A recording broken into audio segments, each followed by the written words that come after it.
12 years. It's been 12 years since the first Hunger Games movie came out, depicting the story of how Katniss and Peeta won the 74th Hunger Games. And now, 12 years later, Katniss and Peeta's beloved mentor, Haymitch Abernathy, is getting his story told, in both book and film form. My friends, I hope you're having a wonderful day so far, and I hope you're interested in some Hunger Games. Because yes, about a week ago, it was announced that a new Hunger Games story titled Sunrise on the Reaping will open in theaters on November 20th, 2026. This story takes place 24 years before the events of the Hunger Games, starting on the morning of the reaping of the Second Quarter Quell, aka the 50th Hunger Games, which was the game that Haymitch Abernathy won. The book is slated to be released on March 18th, 2025. This is all really exciting and surprising and abrupt because the book and the film were announced on the same day without any prior teasing or promotion, at least not to my knowledge. And I'm not sure if that has ever been done before, like a film and a book being announced on the same day. There might have, but more importantly, besides the announcement of the movie and the book, there's not really much for us to work with right now. No real details have been shared besides the title of the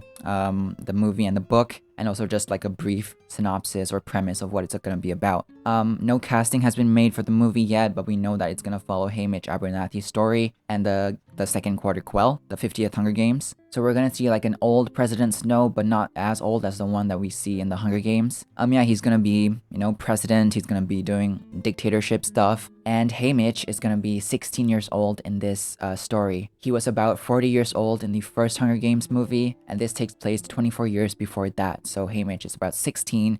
In order to qualify for the Hunger Games, you have to be at least 12 years old. And every time you get older, your name gets placed into the contestant pool one more time. So that means Haymitch avoided the reaping 4 times before he finally got chosen. But what a twisted concept that as you get older, the more likely you are to get chosen to fight in the death game. Yeah, very, very twisted, Suzanne Collins. You wonderful twisted genius. But yeah, Sunrise on the Reaping will revisit the world of Panem 24 years before the events of the Hunger Games, starting on the morning of the reaping of the 50th Hunger Games, also known as the Second Quarter Quell, which was the game that Haymitch won. Haymitch is such a beloved character in the Hunger Games franchise, so I thought initially that, getting his story told was gonna be fun. In the movies, we don't really get to know much about Haymitch. We know that he's a great guy and that he's fighting for a good cause. So originally, I thought his story was gonna be one of empowerment and hopefulness, and showing how that even in these dire circumstances, you can still be a good person and fight for the right causes. That was all before I did my research on Haymitch's backstory and how he actually won the Second Quarter Quell.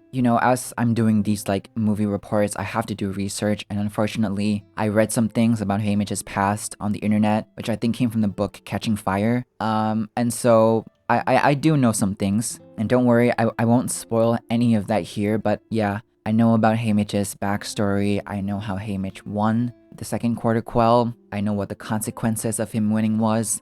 Yeah, and I'm not sure if I'm ready to see all of that happening on screen. So while I won't get into the specifics, I'll just say that Sunrise on the Reaping might have the potential to be the darkest Hunger Games movie in the franchise. Yeah, that's all I can really say about Haymitch and his backstory without spoiling anything. I'm mentally preparing myself for that. But what I can say about Haymitch is that, did you guys know that his hair is actually a wig? Yeah, I was like 90% sure that it was, but after I did my research, I can confirm it's a wig. One other thing I can discuss about Haymitch is his happy ending in Mockingjay Part 2. The last we saw him, I think, was in Victor's Village, and he seemed happy and content. And yeah, he was left in a pretty good state. So I wonder if they're gonna pick up on that and show Haymitch's end. Or I wonder if they're just gonna keep that happy ending from Mockingjay Part 2 as his definitive end, and that's the last we see of him. Which would be pretty wholesome because after what he's been through, he deserves a happy ending. Sunrise on the Reaping will of course be written by Suzanne Collins, who is the author of the Hunger Games series. She's also the author of the children's fantasy series, The Underland Chronicles. Suzanne is an author who I would say takes her time with her work and only tells stories when she needs to, when there is a need for stories to be told. There are a lot of deep, real-world themes in the Hunger Games series that are explored, a lot of social commentary. So whenever Suzanne is part of a project, you know that it means something more. Like for example, Collins's idea for the Hunger Games came from her own experience with desensitization related to the Iraq War. So she chose to write a story to help young readers understand the harsh reality of becoming desensitized to mass death.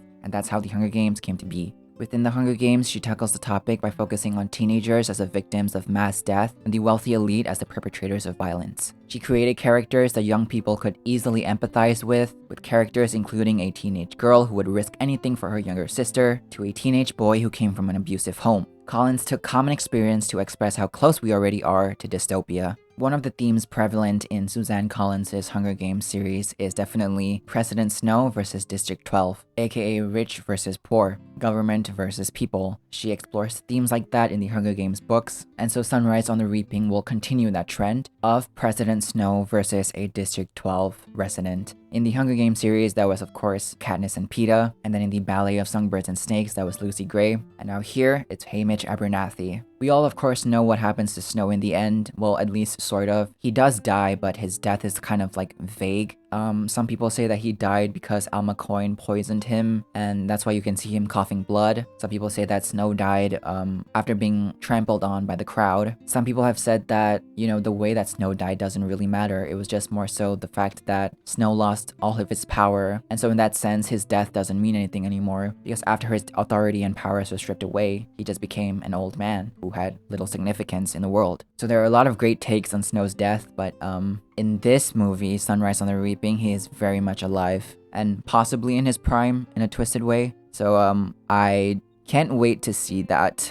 I'm not sure if I mentioned this already, but they're definitely gonna cast like younger actors to play these younger versions of these characters. So I'm interested to see who like middle-aged Snow is, because we had old Snow in the original Hunger Games franchise, and then we had the prequel Songbirds and Snakes where we saw a young President Snow played by Tom Blythe. So I want to see who they cast for middle-aged President Snow. And also, of course, for Haymitch Abernathy. Tigress also might be in this movie. As we learned, she was a prize stylist in the earlier editions of the Hunger Games, so I'm interested to see how early that actually is, and if she actually helped Haymitch win the games in some way or another, or just what role she'll play in this film, if she even has a role. After the death of Alma Coin and President Snow, Commander Paler was of course elected as the new president of Panem and stopped the Hunger Games from existing. But all of that takes place in the future. This movie, the Hunger Games, still exist and is very much thriving. Because of this announcement, people are of course now begging for like other character spin-off series. Like fans really want to see the story of Finnick Odair, of Johanna Mason, of B.D. Latier and his wife Wyrus, of Rue, of Peeta, of Cinna, of Tigress. This announcement basically opened the Pandora's box for a lot of spin-off series, which Suzanne might do. Once again, she seems very precise in her work and strategic, so I'm not sure if she would want to just milk a franchise just for the sake of it. I think when she wants to make a piece of work, she wants it to mean something. So, you know, all these spin-offs could happen, but I think it's going to take a pretty long time for all of these things to happen. I'm also really interested to see what happened to Katniss and Peeta after Mockingjay Part 2. Last we saw them, I think they had 2 kids together. And yeah, I just want to see what happened to them. Like, are they still married? Are they happy together? Like, I want to know the details, Suzanne. A new Hunger Games book and movie makes sense on a lot of levels. Not only because Suzanne has something new to say, but also because this franchise grossed over $2.9 billion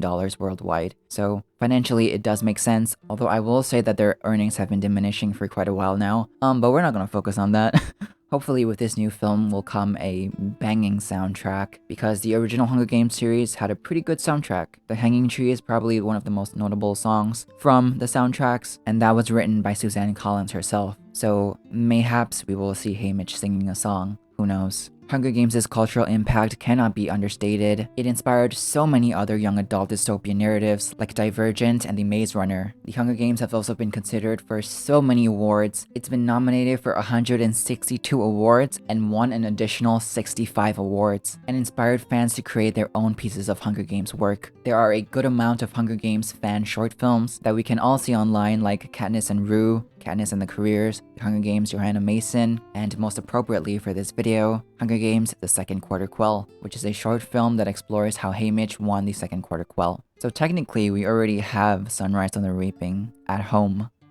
But the cultural impact doesn't stop there. There's also a stage play that's being adapted in London. A bunch of talented people are working on that Hunger Games stage play, and yeah, it'll be set to debut in London's West End in autumn 2024. So the Hunger Games franchise is still going strong. Francis Lawrence, who directed all the Hunger Games movies except for the first one, will return as director for Sunrise on the Reaping. This was the same person that gave us Catching Fire, so hopefully he can deliver again. He also directed Constantine, which was that superhero movie starring Keanu Reeves, and I Am Legend as well. So pretty good resume. They shot a lot of the Hunger Games movie in North Carolina, I believe. So I'm guessing parts of this movie will be shot in North Carolina. They also shot some parts in Atlanta, Georgia, Hawaii, New Jersey, Paris, and the Ballet of Songbirds and Snakes was shot in Poland and Germany, I believe. These Hunger Game movies are expensive to make, and I'm not sure if that necessarily needs to be the case. The original Hunger Games movie cost about $78 million to make, and then after that point, the budget rose to over $100 million,